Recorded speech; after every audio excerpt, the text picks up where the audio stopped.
अमेरिकेनं ज्याचा विचारही केला नव्हता तेच इराणनं आता करून दाखवलंय आणि याचा फटका केवळ आखाती देशांनाच नाही तर याची झळ आता भारतालाही बसण्याची शक्यता आहे। काल इस्रायलनं दक्षिण इराणच्या साऊथ पार्स गॅस फील्डवर एअर स्ट्राईक केला। साऊथ पार्स हा इराणच्या महत्त्वाच्या ऊर्जा उत्पादन केंद्रांपैकी एक मानला जातो। याला इराणच्या अर्थव्यवस्थेचा कणाही मानलं जातं आणि त्यावरच इस्रायलनं लक्ष केलं आणि ज्याची भीती होती तेच घडलंय। या हल्ल्यानंतर इराणनं आक्रमक पवित्रा घेतलाय। इराणकडून कतारच्या रास लाफान इंडस्ट्रियल सिटीमध्ये असलेल्या एका प्रमुख गॅस फील्डवर क्षेपणास्त्र हल्ला करण्यात आलाय। इराणनं आखाती देशांच्या तेल विहिरींवरही हल्ले केलेत आणि त्यामुळे कतारपासून सौदी अरेबियापर्यंत तेल विहिरींमध्ये आग भडकलीय। इराणसाठी साऊथ पार्स गॅस फील्ड इतकं महत्त्वाचं काय? इराणने दिलेल्या प्रत्युत्तरामुळे ट्रम्प यांनी कसा सावध पवित्रा घेतलाय आणि आखाती देश या हल्ल्यात कसे होरपळून निघतायत आणि याचा सगळ्यांचा तुमच्या आमच्यावर कसा परिणाम होणार आहे तेच या व्हिडिओतून समजून घेऊयात। नमस्कार, मी कोमल आचरेकर आणि तुम्ही पाहत आहात महाराष्ट्र टाइम्स ऑनलाईन। या व्हिडिओला सुरुवात करण्यापूर्वी एक महत्त्वाची आठवण, जर तुम्ही महाराष्ट्र टाइम्सचं यूट्यूब चॅनल अजूनही सबस्क्राईब केलं नसेल तर ते लगेच करा। मध्यपूर्वेत सुरू असलेलं युद्ध आता अगदी खतरनाक वळणावर येऊन पोहोचलंय।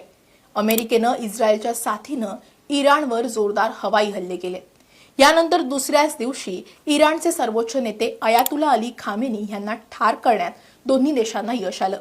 खामेनी यांच्या मृत्यूनंतर इराण हार पत्करेल असा डोनाल्ड ट्रम्प आणि त्यांच्या गुप्तचर यंत्रणेचा अंदाज होता, पण इराणनं आखाती देशांमधील अमेरिकेच्या सैनिकी तळांना लक्ष्य करत अमेरिकेला धक्का दिला।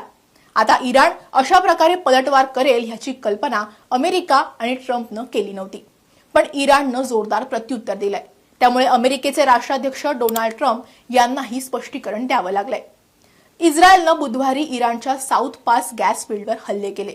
या हल्ल्यामुळे चवताळलेल्या इराणनं सौदी अरेबिया, कतार आणि UAEच्या तेल आणि गॅस फील्डना टार्गेट करण्याची धमकी दिली होती आणि आता त्यावर हल्लाही चढवलाय।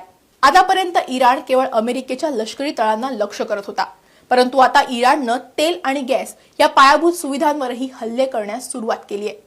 साऊथ पार्स हा इराणसाठी प्रमुख ऊर्जा उत्पादन केंद्र आहे। हा इराणसाठी प्रमुख आर्थिक स्रोतही मानला जातो। याआधी अमेरिकन सैन्यानं इराणचं मुख्य तेल टर्मिनल खार्क बेटावर हल्ला केला होता। त्यानंतर केलेल्या या गॅस फील्डवरील हल्ल्यानं इराणच्या अर्थव्यवस्थेचं कंबरडं मोडण्याची रणनीती म्हणून पाहिलं जातंय। त्यामुळे इराणच्या साऊथ पार्सवर हल्ला झाल्यानंतर त्यांनी कतारच्या रास लाफान इंडस्ट्रियल सिटीवर प्रत्युत्तरादाखल हल्ला केलाय। साऊथ पार्स आणि नॉर्थ फील्डला जगातील सर्वात मोठं गॅस फील्ड मानलं जातं। फारसच्या खाडीत साऊथ पार्सला इराण आणि नॉर्थ फील्डला कतार आहे।